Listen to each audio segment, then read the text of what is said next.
जय हिंद दोस्तों, कैसे हैं आप सब। मैं आशा करता हूं आप सब मस्त होंगे, तंदुरुस्त होंगे और अपने पठन पाठन और डीवी की तैयारी कर रहे होंगे। आज हम बात करेंगे झारखंड एएनएम भर्ती 2026 को लेकर। जब से आप लोगों ने आंसर की से अपना रो स्कोर मिलाया है, तब से आप लोगों के मन में सिर्फ एक ही डाउट है कि इस बार सेफ स्कोर क्या रहने वाला रहेगा, रिजल्ट कब तक देखने को हमें मिल सकती है। और बात किया जाए कि मेल फीमेल कट ऑफ क्या रहने वाला रहेगा और मार्किंग का इसमें व्यवस्था कैसा रहता है, मार्किंग सिस्टम कैसा रहता है, कैसे नंबर मिलते हैं, तो सारा डाउट आपको इस वीडियो में क्लियर करने वाले हैं। तो वीडियो को शुरू से अंत तक जरूर देखिएगा, स्टेप बाय स्टेप समझने की कोशिश कीजिएगा। अगर चैनल पर पहले बार विजिट किया हो तो चैनल को आप सब्सक्राइब कर सकते हो, बेल आइकन दबा सकते हो, क्योंकि झारखंड एएनएम से जुड़ी कोई भी जानकारी आती है रिजल्ट के रिगार्डिंग, डीवी के रिगार्डिंग, तो सबसे पहले आपको इसी चैनल पर देखने को मिलेगी। सबसे पहले बात करते हैं लिखित परीक्षा को लेकर। तो वैसे आपका फाइनल मेरिट लिस्ट 150 नंबर का बनता है। आप पहले ध्यान दीजिएगा, फाइनल मेरिट लिस्ट 150 नंबर का बनता है, जिससे 50 अंकों का आपका होता है रिटन टेस्ट, जो आपका कंडक्ट करा लिया गया है और उसका आंसर की भी जारी कर दिया गया है। बात करते हैं तकनीकी योग्यता, जिसमें आपका मांगा जाता है एएनएम का सर्टिफिकेट या उसका क्वालिफिकेशन, तो उसमें आपको 10 अंक मिलते हैं। फिर बात किया जाता है यानी मैट्रिक का सर्टिफिकेट या मैट्रिक का क्वालिफिकेशन कह सकते हैं इसे, इस पे आपको 20 अंक मिलते हैं।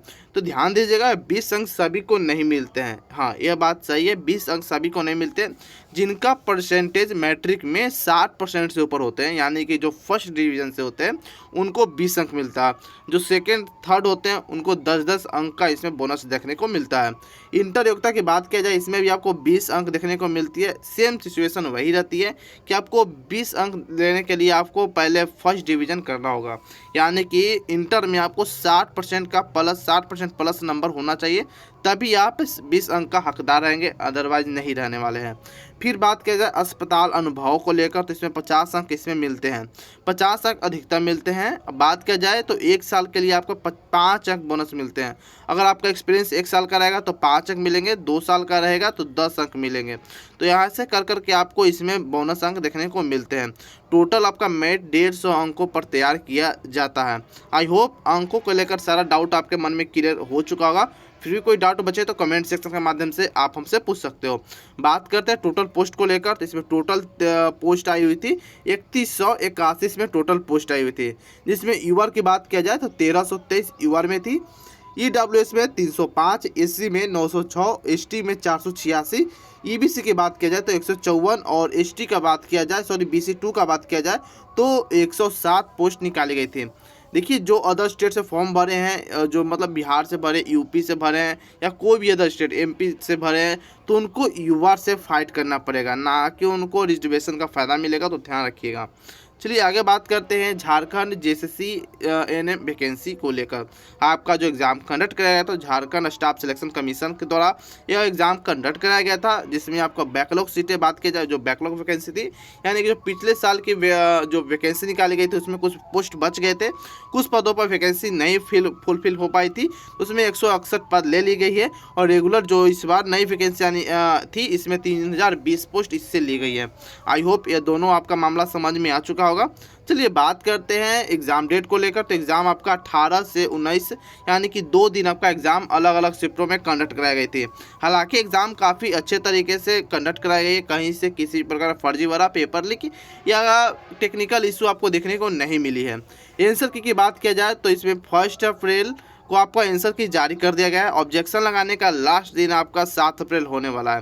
तो अगर आपको किसी भी क्वेश्चन पर लग रहा है डाउट, तो आप ऑब्जेक्शन लगा सकते हैं, इसमें कोई दो राय नहीं है। अपना ऑब्जेक्शन लगाइए और आपके साथ साथ सभी अन्य स्टूडेंट का भी फ़ायदा देखने को मिलेगी।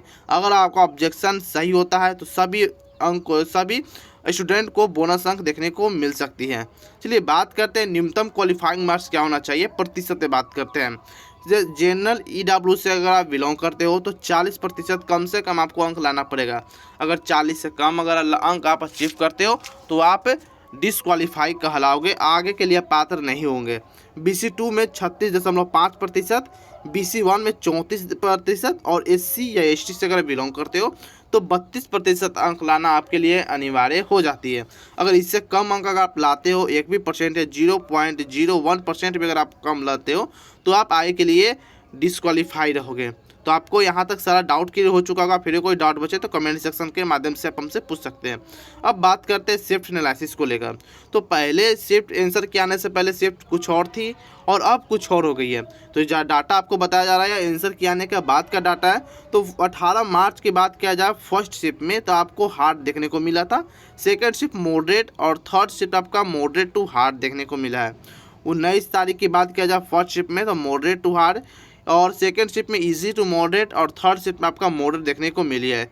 यह जो डाटा है ये आपके दिए गए डाटा के अनुसार है, जैसे आपने बताया था, जैसे आपका रिव्यू रहा है परीक्षा में आंसर के आने के बाद उसी प्रकार से डाटा इसमें ली गई है।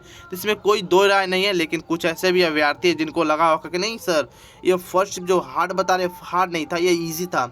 हो सकता है इजी, या जो बोल रहे होंगे कि सेकेंड जो 19 मार्च का second shift easy to moderate या हार्ड था, यह मान सकता है। लेकिन आपके अनुसार अगर आपकी तैयारी अच्छी रहेगी तो कोई भी लेवल, कोई भी एग्ज़ाम आपको, कोई भी पेपर, कोई भी शिफ्ट आपको इजी या मॉडरेट लगेगी। अगर आपकी तैयारी अच्छी नहीं रहेगी तो ऑब्वियसली हार्ड ही लगने वाला है। तो यहाँ तक सारा डाउट क्लियर हो चुका होगा। लेकिन जो विभागीय फैसला रहेगा उसके बाद ही आप कुछ कर सकते हैं। अब बात करते हैं न्यू ऑफ़र को लेकर। तो आपको फ्लिपकार्ट, मिंत्रा पर दोनों प्लेटफॉर्म पर आपको काफ़ी बढ़िया ऑफ़र देखने को मिल रही है। तो समर सेल चल रही है, 80% आपको डिस्काउंट भी देखने को मिल सकती है ऑफ़र आज के लिए। तो आप ऑफ़र का आनंद उठा सकते हैं। कोई भी अगर सामान परचेज करते हो जैसे कि किड्स वियर, मेंस वियर या वुमेन कुछ भी अगर आप करते हो, शूज़, चप्पल वगैरह, तो आपको भारी डिस्काउंट देखने को मिलेगी। गर्ल्स के पे भी आपको देखने को, गर्ल्स ड्रेसेस पर भी देखने को मिल सकती है। साड़ी वगैरह पर भी जो न्यू मॉडल के उसमें भी आपको सारा कुछ देखने को मिल सकता है। ब्यूटी क्रीम पर भी देखने को मिल सकती है। जिसका जिसका अगर ऑफ़र लगा हुआ है वो आपका लिंक डिस्क्रिप्शन में मिल जाएगा, वहाँ से आप परचेज कर सकते हो। ध्यान है जो भी प्रोडक्ट पर आप क्लिक करोगे डायरेक्ट फ्लिपकार्ट या मिंत्रा पर जाओगे, कोई अदर प्लेटफॉर्म, कोई अदर वेबसाइट पर आप नहीं जाओगे। तो आप काफ़ी परचेज कर सकते हो कम दाम में। बात करते हैं एक्सपेक्टेड कटऑफ को लेकर। तो मैं आपको बता दूं यूआर के लिए 38+ अगर आपका बन रहा है तो आप सेफ हो। आउट ऑफ 50 की बात कर रहा हूँ, रिटन टेस्ट की मैं बात कर रहा हूँ। क्योंकि अगर रिटन में आप पास कर जाओगे तो लगभग सभी का इंटर मैट्रिक में फर्स्ट डिवीज़न होते ही हैं। अब बात करते हैं ईडब्ल्यूएस में 36+ अगर आपका नंबर बन रहा है तो आप सेफ हो। BC1 35+, BC2 की बात किया जाए तो 33+, SC में 31+ और ST की बात किया जाए 30+। और इतना नंबर बन रहा है तो आप सेफ हो, टेंशन लेने की कोई ज़रूरत नहीं है। अब बात आती है सभी के मन में, अब यहाँ भी एक डाउट आने वाली है कि एक बात बताइए, मेरा मैट्रिक में सेकेंड डिवीज़न है, मैं क्या करूँ? कुछ नहीं करना है। बस अगर आप कोई भी कैटेगरी से बिलोंग करते हैं, जैसे आप यूआर से हो और मैट्रिक में सेकेंड आप लाए हो, तो अब 38 की जगह आपको 44-45 का मान रखना पड़ेगा। 44-45, 44, 45 के अप्रॉक्स में आपको रहना चाहिए, तभी आप कंपटीशन फाइट कर पाओगे, अदरवाइज बहुत पीछे रह जाओगे। उसी प्रकार से अगर बात की जाए ईडब्ल्यूएस में हो या BC1, BC2 से अगर आप बिलोंग करते हो तो यहाँ 33 बताया गया है अब BC2 में। तो आप ध्यान रखिएगा, अगर आप सेकेंड डिवीज़न हो मैट्रिक या इंटर में तो आपको यहाँ पर 38 से 40 लेकर चलना पड़ेगा, यानी कि 5 अंक आपको एक्स्ट्रा लेकर चलना भी पड़ेगा, तब ये आप मेंटेन में रहोगे, नहीं तो काफ़ी पीछे आ जाओगे। तो आई होप यहाँ तक भी आपका सारा डाउट क्लियर हो चुका। फिर भी कोई डाउट बचे तो कमेंट सेक्शन के माध्यम से पूछ सकते हो। बाकी बात किया जाए अगर आपके रिजल्ट को लेकर तो 18 अप्रैल तक आपका रिजल्ट आने की काफ़ी संभावना बन रही है। 18 अप्रैल तक आपका रिजल्ट आने की काफ़ी संभावना बन रही है, तो आप 18 अप्रैल तक इंतजार करें। बाकी और इन्फॉर्मेटिव के लिए आप हमारे चैनल को सब्सक्राइब कर सकते हैं, बेल आइकन दबा सकते हैं। झारखंड ANM से जुड़ी कोई भी जानकारी आएगी तो सबसे पहले आपको इसी चैनल पर देखने को मिलेगी। तो फिर मिलते हैं कोई और अंदर इन्फॉर्मेटिव वीडियो में, तब तक के लिए जय हिंद, जय भारत दोस्तों।